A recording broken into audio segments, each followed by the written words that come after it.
All right, boys, how we doing today?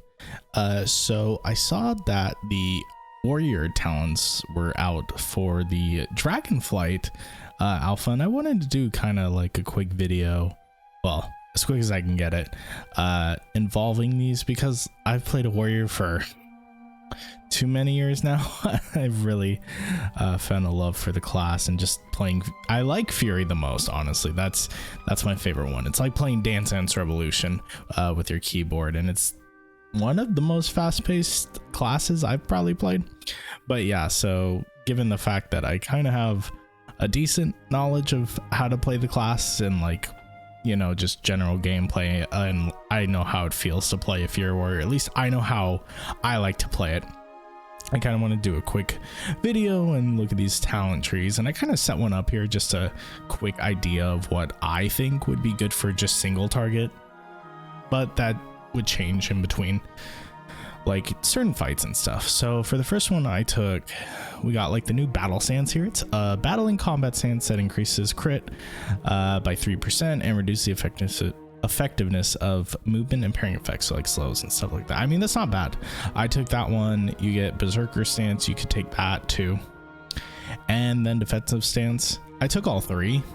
I mean, I don't see why not. They're all pretty good. Even berserker stance could be pretty good because your auto attacks are doing more, but I think battle stance is going to be probably one of the better ones. And then for the second one here, we got the fast footwork. I mean, it's only a 5% increase in movement speed. You got your rallying cry. You need that. That's a really good cooldown. And then between these two, intervene or second wind, I would probably just go intervene, because like saying during a fight second wind, there's usually AoE damage in most fights. Like, you're taking small chunks of damage, you know, you got to give the healer something to do. So you got so I would go intervene there. I mean, it just depends. Berserker Rage, I didn't really take this one. I feel like this is really good depending on the fight though. So I mean, depending on the fight, if it has a fear or like an incapacitate effect, this could be really good because you get out of a lot of mechanics from just having that alone, like baseline right now. And then siphoning strikes, I mean, it's just 5% leech. It's not terrible, to be honest. You got the double time here.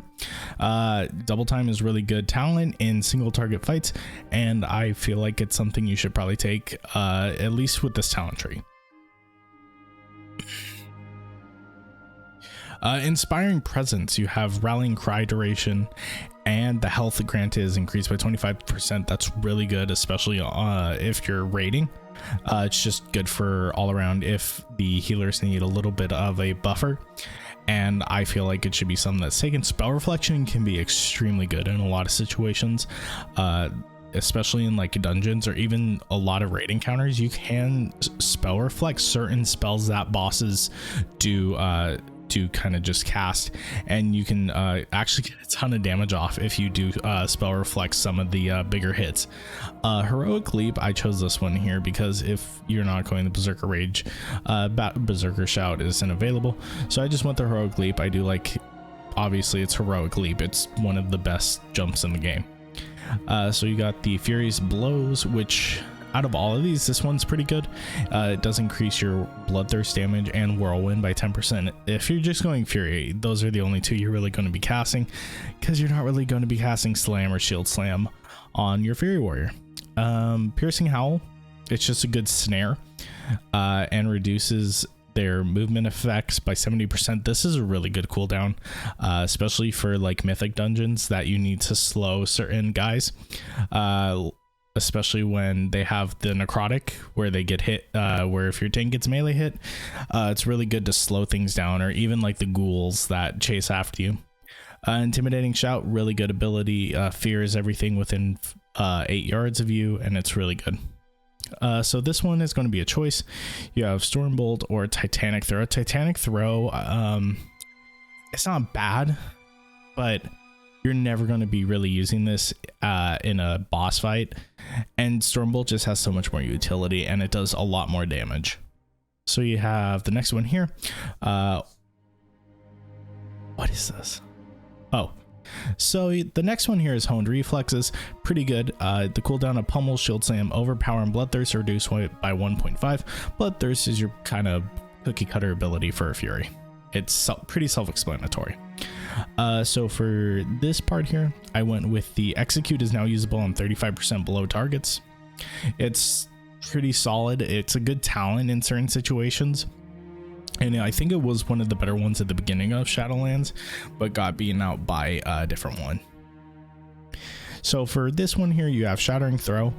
That's completely a PvP talent. Yeah, PvP talent. And then you got Bounding Stride. You're just going to go Bounding Stride. It reduces the cooldown of your Heroic Leap, as well as gives you an increase in movement speed for after you cast it. So it's just honestly better if you're going, like I said, I'm more over a PvE player, so that's where a lot of my experience is coming from. Next, we got Overwhelming Rage. Your maximum rage is increased by 30. That's a lot of extra rage, especially if you're casting Rampage. You have 50 rage left over when you cast it, and then that just gets you closer to another Rampage. And then I go Frothing Berserker on this one, which is your abilities cost rage have a 20% chance to immediately refund 20% of that spent. That's literally giving you so much extra rage in a fight, it's ridiculous. And then right here we go Armed to the Teeth, because it's just the next one best down here. It's the next best one down here. You gain strength equal to 10% of your armor. Warriors being a plate class, you get a lot of extra armor. And then Die by the Sword, that is just a wonderful defensive talent. All right, and then from down here, I'm going Cruel Strikes, which is going to increase my crit chance by 4%. And then we got Reinforced Plates here, which can increase my armor by 60% of my strength. It's pretty solid. And then Quick Thinking is just haste. You want haste at the beginning of most expansions. They do give you a lot of extra. It gives you that gives you your cooldowns. It makes them go a little faster, and you want a lot of haste because a lot of the gear just doesn't have haste. I go Spirit Bastion. It's pretty solid. You can choose between Elison's Might here, as well as the Piercing Verdict. Elison's Might's really good. Piercing Verdict also as well, at least in terms of single target. I feel like the Piercing Verdict is really good because you do get the increased rage generation, as well as the instant damage, which in most cases, depending on the fight, if there's a lot of movement, Elison's Might won't be as good. So just like I said, it's all very fight dependent, and you should be changing these every fight. And then I go over here with the Thunderous Roar. Really solid, gives you a bleed after it's done. It's still in testing, obviously, so don't take everything with a grain of salt. The Thunderous Aftershock is very good. Knocks all the enemies down, and also makes you do a little extra rage. Gives you a little extra rage there. And then I take 1 point in the dual weapon spec. Avatar unfortunately does require you to be arms, as well as this requiring you to these ones are just regular. I mean, Shockwave's okay. I would preferably take Thunderous Roar, and then like I said, I go with the Aftershocks, but if you don't need that, you could probably just go dual wield spec, so you get 10% increased damage, which is pretty solid for having just your two-handed weapons. So the first one here is actually Bloodthirst. That's your cookie cutter ability. You have the basics. It just attacks, does 65% of your attack power, and restores 3% of your health. That's pretty much what it does already. And then you have Raging Blow, really strong attack. It's like another of your cookie cutter abilities. It's one of your two main abilities pretty much, other than like Rampage. And then for up here, I have Improved Execute, because so over here we had the Execute was kind of improved with the Massacre and all that. So if it's under 35% instead of 20.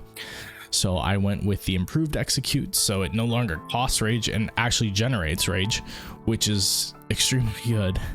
It's going to be doing a ton of extra damage.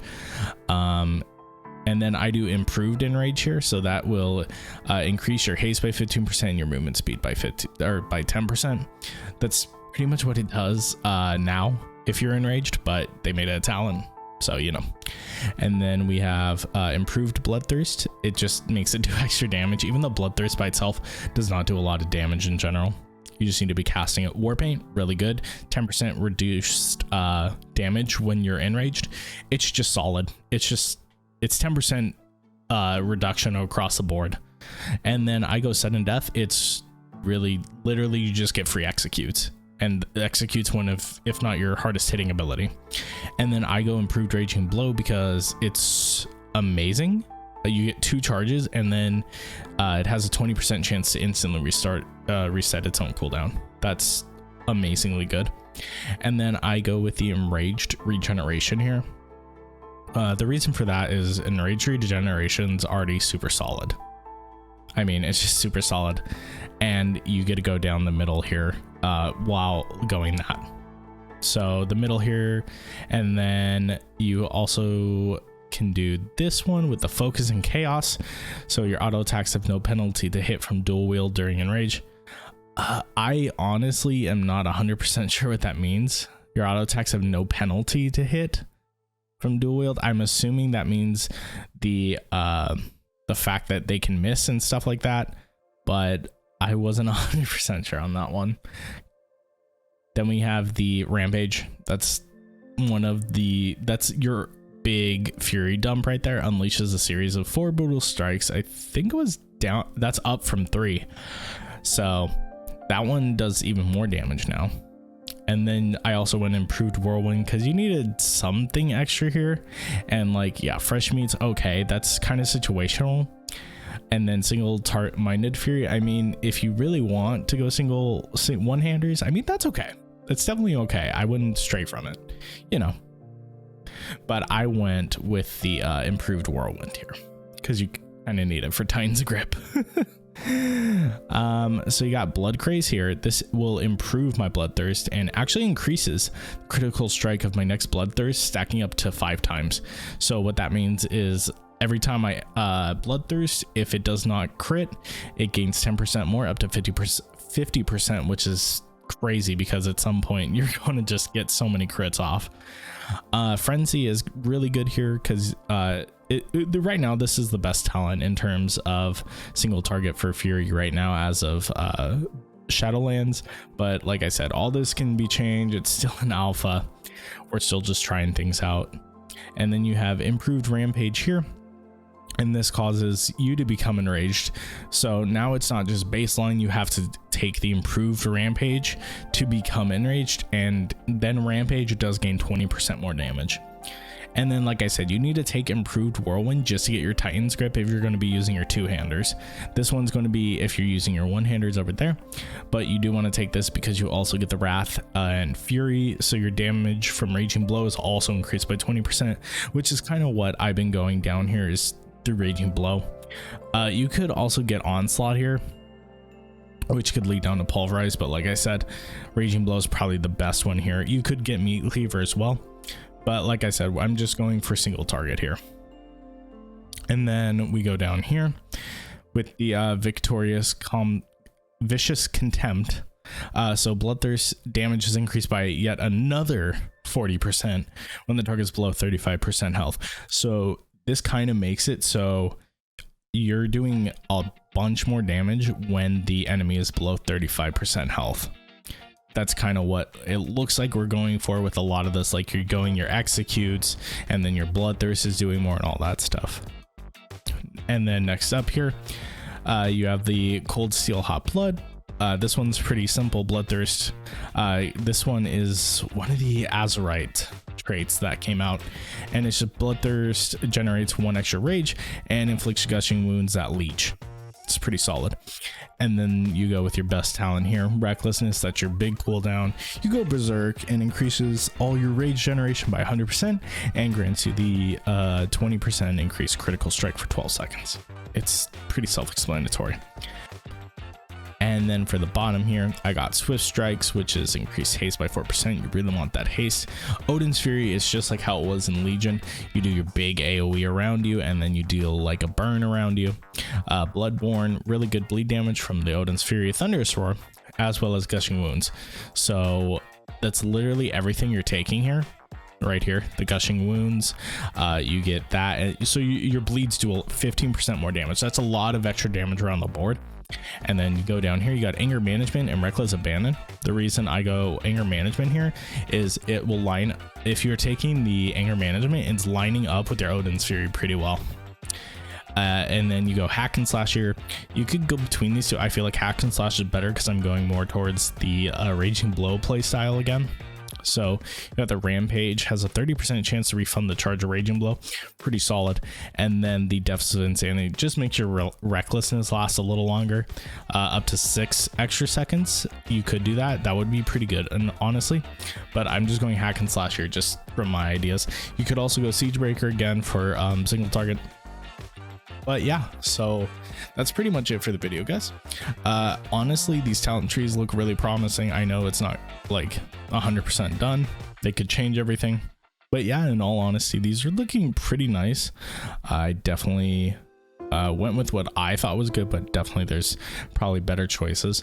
But just from this, I really like how the warrior playstyle is looking here. Again, I've been playing warrior for almost 10 years exclusively.